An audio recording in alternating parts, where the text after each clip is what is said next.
Aujourd'hui, nous allons parler des ventouses. Qu'est-ce que c'est que les ventouses? Les ventouses, on appelle ça en arabe hijama. Ça consiste à placer des peaux sur une personne pour des personnes qui ont des douleurs, des personnes qui ont, comment dire, pour des cas de maladie, des cas de fatigue, tout et tout. C'est dans ça que nous plaçons les ventouses. Pour ceux aussi qui ont des sorcelleries dans le corps, on place les ventouses aussi avec l'aide d'Allah, ça extrait tous les maux qui se trouvent dans le corps de la personne. Maintenant, dans quel cas nous utilisons les ventouses sur une personne?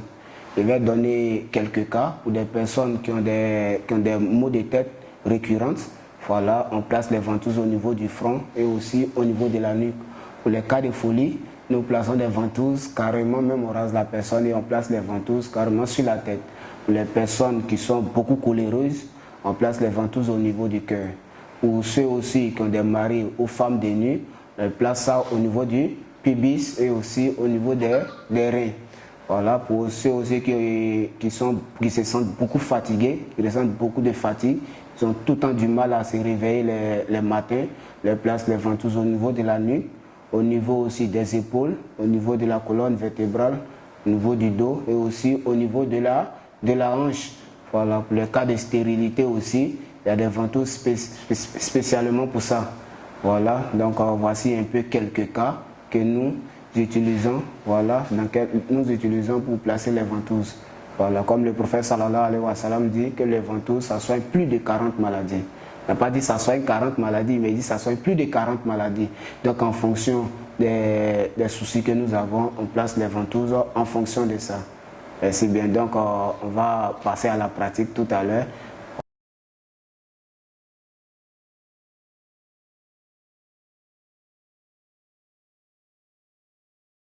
Et comme je l'expliquais tout à l'heure, voici la phase pratique des ventouses.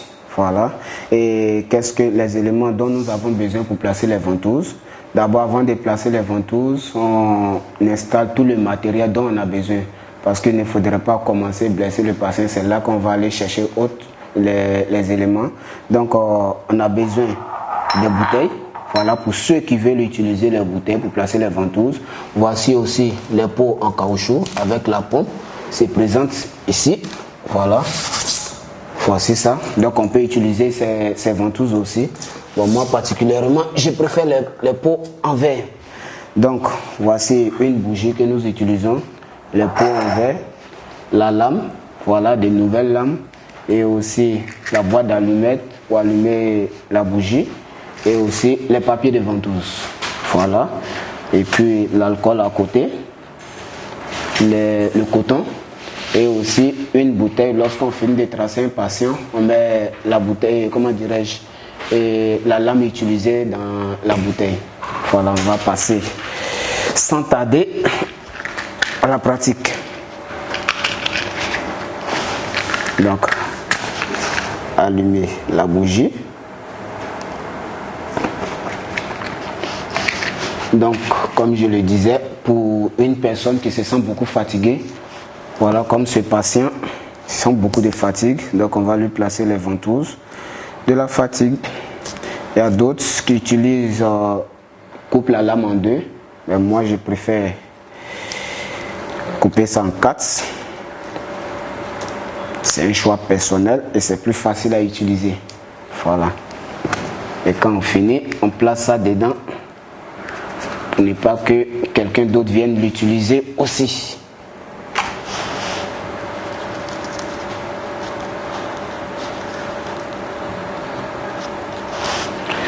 Donc, comme je le disais, pour une personne qui se sent beaucoup fatiguée, on lui place les ventouses au niveau du cou, au niveau des épaules, au niveau aussi de l'omoplate, au niveau des reins aussi. Et c'est ce que nous allons faire. Voilà.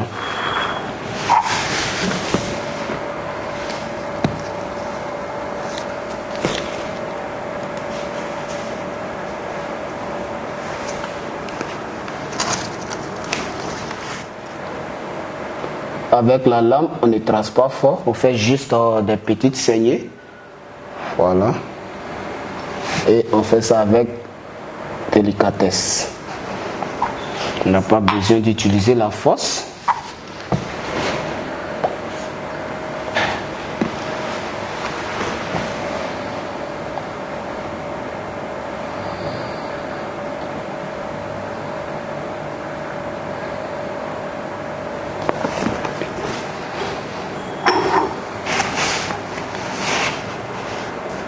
Donc, c'est au niveau des épaules.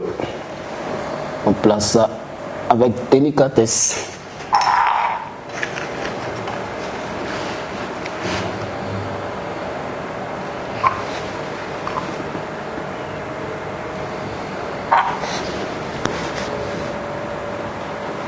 Okay.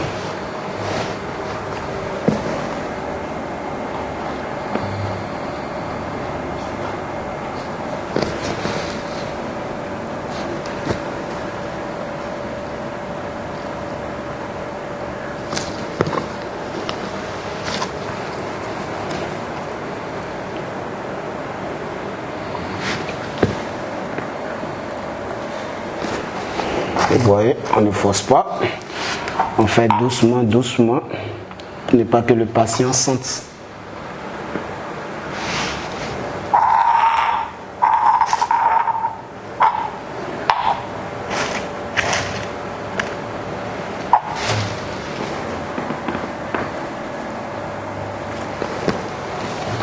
Donc, quand on parle des reins, voilà, au niveau de la hanche, on voit des petits trous. Voilà, c'est là qu'on place les ventouses des reins.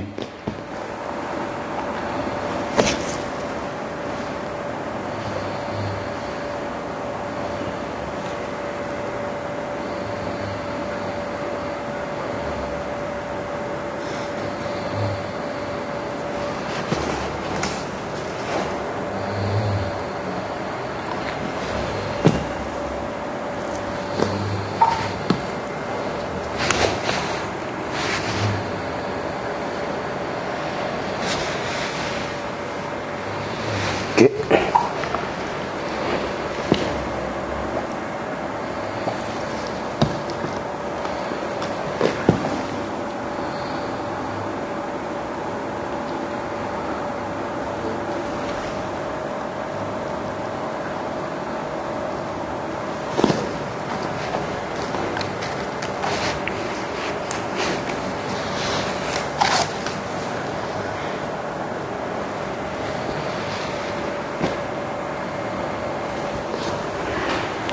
Ok.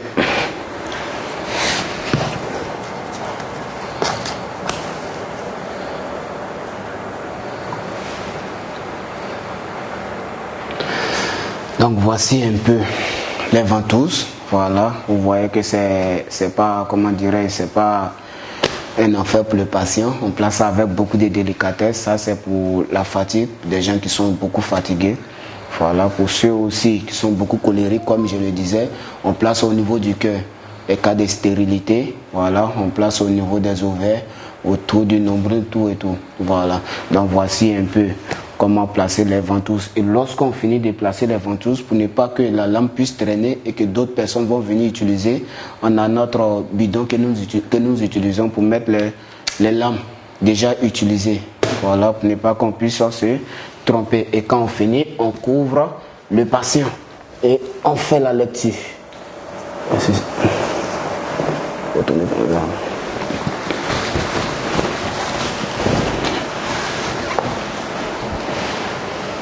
Voilà.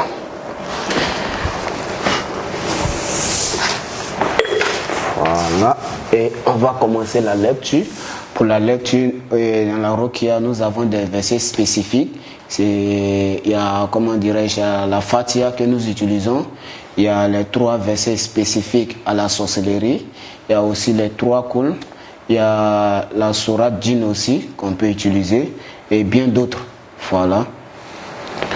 أعوذ بالله من الشيطان الرجيم بسم الله الرحمن الرحيم وقل ربي أعوذ بك من همزات الشياطين وأعوذ بك ربي أن يحضرون وقل ربي أعوذ بك من همزات الشياطين وأعوذ بك ربي أن يحضرون وقل ربي أعوذ بك من همزات الشياطين وأعوذ بك ربي أن يحضرون بسم الله الرحمن الرحيم الحمد لله رب العالمين الرحمن الرحيم مالك يوم الدين إياك نعبد وإياك نستعين اهدنا الصراط المستقيم صراط الذين أنعمت عليهم غير المغضوب عليهم ولا الضالين بسم الله الرحمن الرحيم ألف لام ميم ذلك الكتاب لا ريب فيه هدى للمتقين الذين يؤمنون بالغيب ويقيمون الصلاة ومما رزقناهم ينفقون والذين يؤمنون بما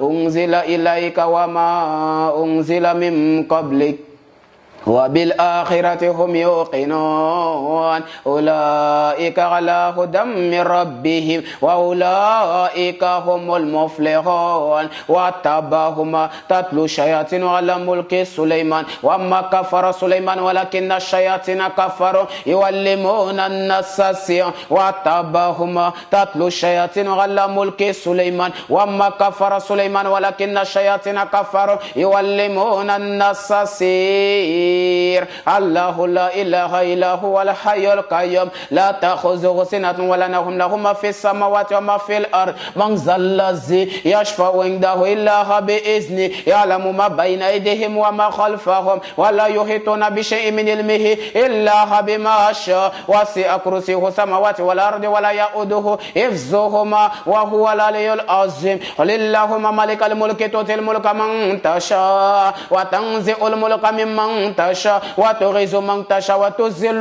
من تشاء بيدك الخير إنك على كل شيء قدير قل اللهم مالك الملك تؤتي الملك من تشاء وتنزع الملك ممن تشاء وتغيظ من تشاء وتذل من تشاء بيدك الخير إنك على كل شيء قدير أفحسبتم أنما خلقناكم عبثا وأنكم إلينا لا ترجعون فتعالى الله الملك الحق لا إله إلا هو رب العرش الكريم أفحسبتم أنما خلقناكم عبثا وأنكم إلينا لا ترجعون فتعالى الله الملك الحق لا إله إلا هو رب العرش الكريم بسم الله الرحمن الرحيم وأوحينا إلى موسى أن ألقي عصاه فإذا هي تلقف ما يخفقون فوقع الحق وبطل ما كانوا يعملون فغلب هنالك وانقلبوا صاغرين وألقي السحرة ساجدين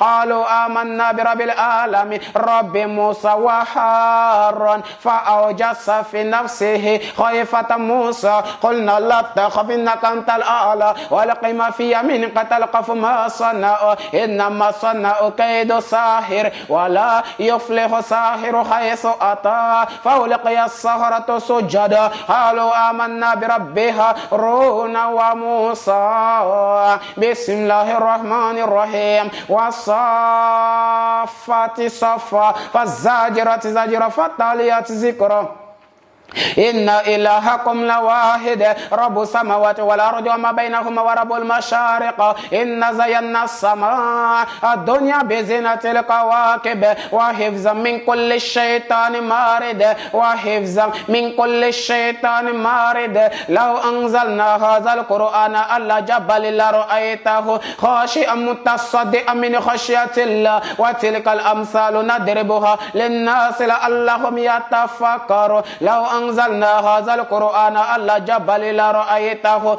خاشعا متصدعا من خشية الله وتلك الأمثال نضربها للناس لعلهم يتفكرون بسم الله الرحمن الرحيم قل أوحي إلي أنه استمع نفر من الجن فقالوا إن سمعنا قرآنا عجبا يهدي إلى الرشد فآمنا به ولن نشرك بربنا أحدا وأنه تعالى جد ربنا ما اتخذ صاحبة ولا ولدا وأنه كان يقول سفيهنا على الله شططا وأن ظننا أن لن تقول الإنس والجن على الله كذبا وأنه كان رجال من الإنس يعوذون برجال من الجن فزادهم رهقا وأنهم ظنوا كما ظننتم لا يبعث الله أحدا وأن لمسنا السماء فوجدناها ملئت حرسا شديدا وشهبا بسم الله الرحمن الرحيم قل هو الله أحد الله الصمد لم يلد ولم يولد ولم يكن له كفوا أحد بسم الله الرحمن الرحيم قل أعوذ برب الفلق من شر ما خلق ومن شر غاسق إذا وقب من شر النفاثات في العقد ومن شر حاسد إذا حسد بسم الله الرحمن الرحيم قل أعوذ برب الناس ملك الناس إله الناس من شر الوسواس الخناس الذي يوسوس في صدور الناس من الجنة والناس صدق الله العظيم. Et lorsqu'on finit de faire la lecture, il Voilà, avant qu'on enlève les ventouses, actuellement il n'y a pas de sang sur la main, donc on va enlever le drap, on va utiliser le coton. Donc on va suivre au fur et à mesure. Voilà, pour ne pas tacheter le drap. On enlève et on plie ça en même temps.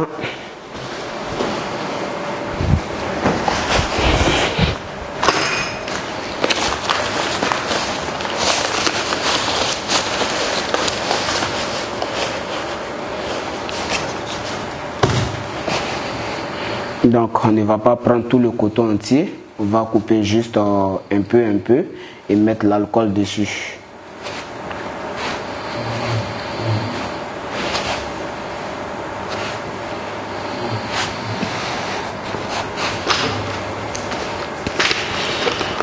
Donc pourquoi est-ce que nous faisons tout ça avant d'enlever? Parce que d'une fois qu'on commence la manipulation, il y a le sang qui peut être sur les gants et toucher encore la bouteille d'alcool. Voilà, ça fait que le sang peut rester dessus. Voilà, et ça, le risque de maladie sera élevé. Donc on préfère faire tout ça d'abord pendant que tout est propre. Voilà.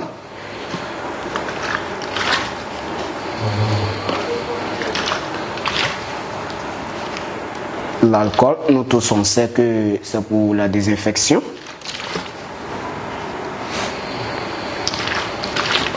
Donc, quand on finit, on ferme et on dépose. Voilà.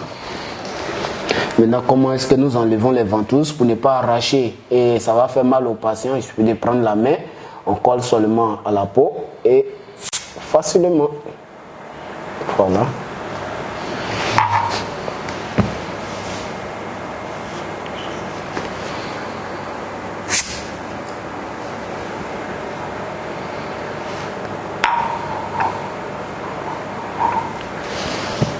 Donc lui, il n'a pas beaucoup saigné.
Ok, donc voici un peu comment se présentent les ventouses. Voilà, et lorsqu'on finit, on met ça maintenant dans le panier et on va dans la salle où on lave les ventouses pour aller laver ça normalement. Donc voici un peu les différents cas que nous avons présentés pour pouvoir placer les ventouses et les raisons pour lesquelles nous plaçons les ventouses. Souvent la maladie est mystique et dans ce genre de cas on place les ventouses. Ça peut même être un cas normal, voilà, et on place les ventouses aussi et avec l'aide d'Allah, vous voyez que ça arrive à, comment dirais-je, à faire disparaître le mal que la personne a. Donc vraiment qu'Allah facilite, c'est qu'il nous apporte la guérison, il nous facilite la mise en pratique. Sur ce, salam alaikum wa rahmatullah wa barakatuh.